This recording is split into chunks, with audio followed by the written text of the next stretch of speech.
अरावली खनन मामले पर सुप्रीम कोर्ट ने स्वतः संज्ञान लिया। कल जस्टिस सूर्यकांत की अध्यक्षता वाली 3 जजों की बेंच करेगी मामले में सुनवाई। अरावली मामले पर कांग्रेस ने मोदी सरकार को घेरा। पर्यावरण मंत्री भूपेंद्र यादव का इस्तीफा मांगा। पीएम मोदी के मन की बात कार्यक्रम का 129वां एपिसोड रेडियो पर प्रसारित हुआ। साल के आखिरी एपिसोड में पीएम ने 2025 की उपलब्धियां गिनाई।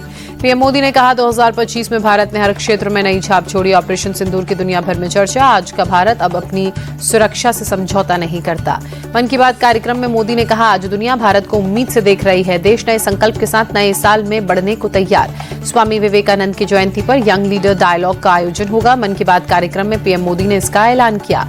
मन की बात कार्यक्रम में देशवासियों से पीएम मोदी की अपील। कहा डॉक्टर्स की सलाह के बिना दवा न लें। मनमर्जी से दवा लेने से घातक परेशानियां हो सकती हैं। एंटीबायोटिक दवाओं का सेवन को लेकर कहा कि बिना डॉक्टर के परामर्श के इनका सेवन न करें।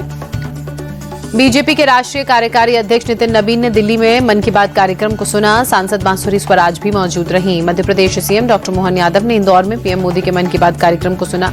विधानसभा स्पीकर और बीजेपी प्रदेश अध्यक्ष भी मौजूद रहे। कर्नाटक के कारवार बंदरगाह में राष्ट्रपति द्रौपदी मुर्मू ने पनडुब्बी में समुद्री यात्रा की। आईएनएस वागशीर पनडुब्बी में हुई सवार। नौसेना प्रमुख एडमिरल दिनेश के त्रिपाठी मौजूद रहे। पनडुब्बी में समुद्री यात्रा करने वाली देश की दूसरी राष्ट्रपति बनी। इससे पहले पूर्व राष्ट्रपति डॉक्टर एपीजे अब्दुल कलाम ने साल 2006 में विशाखापत्तनम में पनडुब्बी यात्रा की थी। लंदन में बांग्लादेश उच्चायोग के बाहर हिंदू समुदाय के लोगों ने प्रदर्शन किया। बांग्लादेश में हिंदुओं की हत्या का विरोध किया। मध्य प्रदेश के इंदौर में बांग्लादेश में अल्पसंख्यकों पर हो रहे अत्याचार के खिलाफ विरोध प्रदर्शन। बीजेपी नेता आकाश विजयवर्गीय प्रदर्शन में हुए थे शामिल।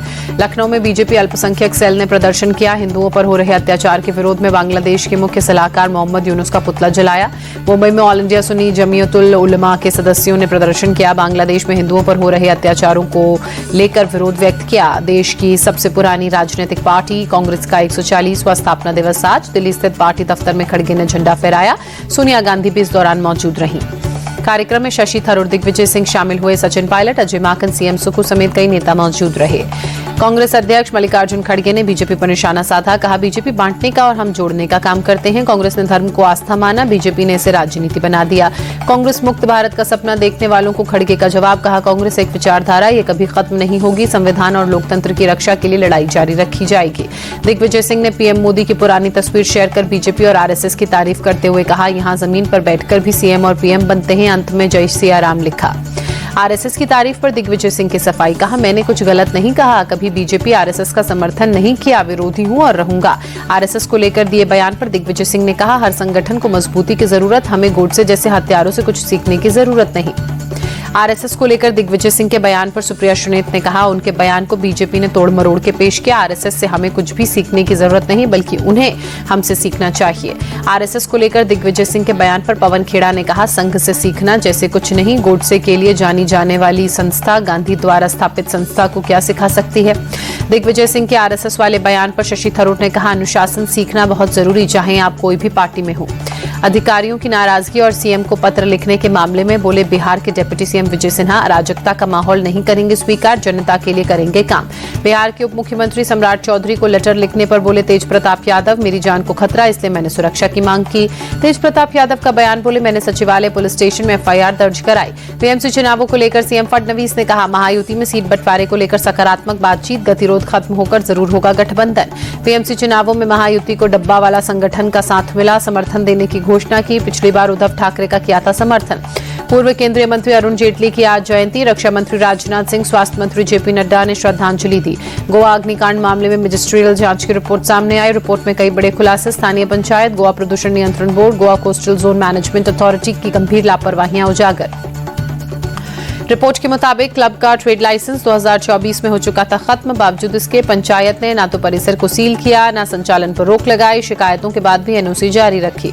जांच रिपोर्ट के अनुसार इको सेंसिटिव जोन में बना था क्लब। मजिस्ट्रियल रिपोर्ट ने प्रशासनिक लापरवाही और मिली भगत की परतें खोली।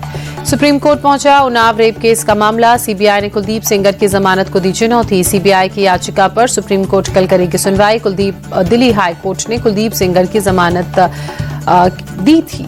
मध्य प्रदेश के बड़वानी जिले में दो पक्षों में विवाद के बाद सांप्रदायिक तनाव, लोगों ने पत्थरबाजी की, गाड़ियों में तोड़फोड़ भी हुई। पुलिस ने मौके पर पहुंचकर हालात को संभाला। इलाके में भारी संख्या में पुलिस बल की तैनाती। दिल्ली के शाहदरा में दो गुटों में मारपीट। लड़की से छेड़खानी का विरोध करने पर कुछ लड़कों ने हमला किया। लड़की ने जब उससे मारपीट हो रही थी तो उसके भाई मौके पर पहुंचे और उनसे भी लोगों ने मारपीट की। स्कूटी में इन आरोपियों ने तोड़फोड़ की। पुलिस ने मामला दर्ज कर 3 नाबालिग आरोपियों को अपनी पकड़ में लिया। दिल्ली में अवैध रूप से रह रहे 7 नाइजीरियाई नागरिक गिरफ्तार किए गए। ड्रग्स तस्करी में शामिल थे सभी। ऑपरेशन क्लीन स्वीप के तहत पुलिस का एक्शन।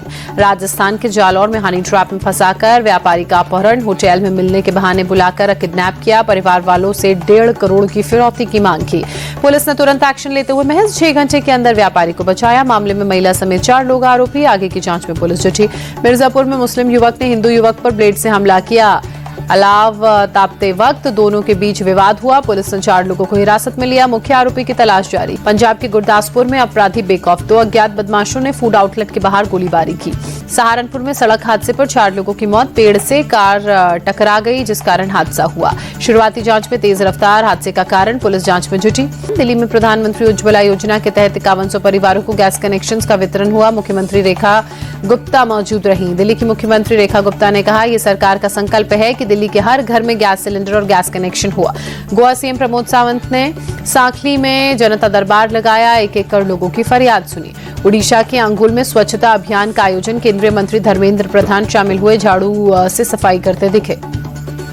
वाराणसी में नए साल से पहले श्रद्धालुओं का सैलाब उमड़ा। काशी विश्वनाथ मंदिर में पूजा अर्चना करने के लिए पहुंचे लोग।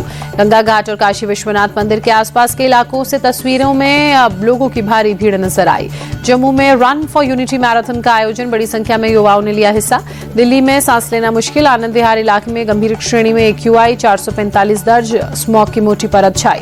इलाके में दिल्ली के ITO की बात की जाए तो सांस लेना मुश्किल, एयर क्वालिटी इंडेक्स 400 के पार, स्मॉग की मोटी परत छाई। एम्स इलाके में भी बेहद खराब श्रेणी में प्रदूषण का स्तर पहुंचा। धुंध की मोटी परत की वजह से लोगों को परेशानी, ट्रैफिक बाधित। अक्षरधाम इलाके में प्रदूषण बढ़ा, स्मॉग की मोटी परत छाई, विजिबिलिटी लो, यातायात प्रभावित।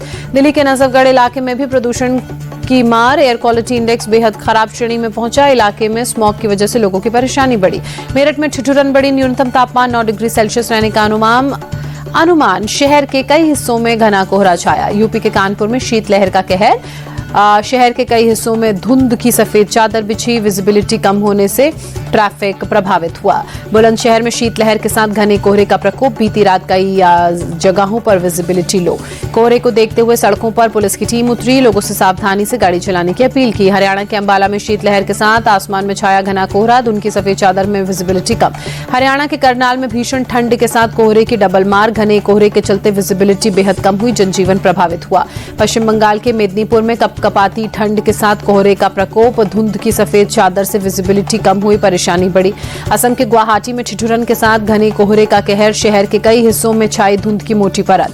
मायानगरी मुंबई में कई जगहों पर छाया घना कोहरा। सुबह धुंध की सफेद चादर में छिपी ऊंची ऊंची इमारतें।